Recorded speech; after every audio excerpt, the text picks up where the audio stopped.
The relief for all of you is that I am not someone with an important job in broadcasting using this speech to audition for an even more important job in broadcasting.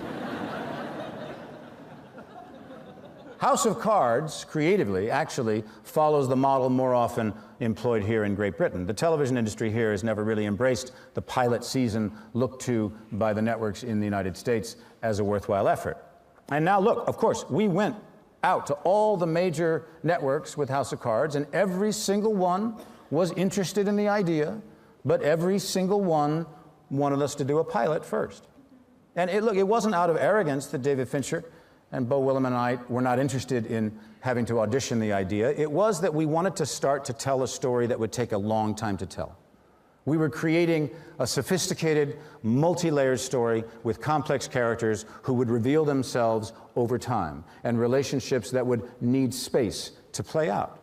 And the obligation, of course, of doing a pilot, from the writing perspective, is that you have to spend about 45 minutes establishing all the characters and create arbitrary cliffhangers and basically generally prove that what you're setting out to do is going to work. Netflix was the only network that said, "We believe in you. We've run our data, and it tells us that our audience would watch the series. We don't need you to do a pilot." By comparison, last year, 113 pilots were made. 35 of those were chosen to go to air. 13 of those were renewed, but most of those are gone now. And this year, 146 pilots were shot. 56 have gone to series, but we don't know the outcome of those yet. But the cost of these pilots was somewhere between $300 and $400 million a year. That makes our House of Cards deal for 2 seasons look really cost-effective.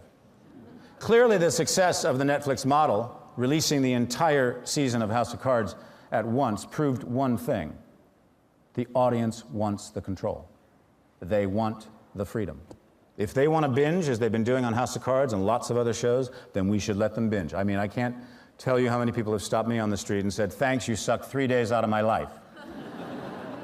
And through this new form of distribution, we have demonstrated that we have learned the lesson that the music industry didn't learn.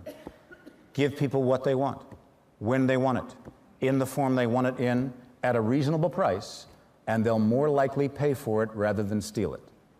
Well, some will still steal it, but I think we can take a bite out of piracy. So I predict that in the next decade or two, any differentiation between these platforms will fall away. Is 13 hours watched as one cinematic whole really any different than a film? Do we define film as being something 2 hours or less? Surely it goes deeper than that. If you're watching a film on your television, is it no longer a film because you're not watching it in a theater? If you watch a TV show on your iPad, is it no longer a TV show? The device and the length are irrelevant. The labels are useless, except perhaps to agents and managers and lawyers who use these labels to conduct business deals. But for kids growing up now, there's no difference. Watching Avatar on an iPad or watching YouTube on a TV or watching Game of Thrones on their computer. It's all content. It's just story. And the audience has spoken. They want stories. They're dying for them. They're rooting for us to give them the right thing. And they will talk about it, binge on it, carry it with them on the bus and to the hairdresser, force it on their friends, tweet, blog, Facebook, make fan pages, silly GIFs, and God knows what else about it. Engage with it with a passion and an intimacy that a blockbuster movie could only dream of. And all we have to do is give it to them. The prize fruit is right there, shinier and juicier than it's ever been before. So it will be all the more shame on each and every one of us if we don't reach out and seize it. And I want to leave you with the words of a man as good as any to address the nexus of commerce and art, Mr. Orson Welles, who once said, "I hate television. I hate it as much as peanuts. But I just can't stop eating peanuts."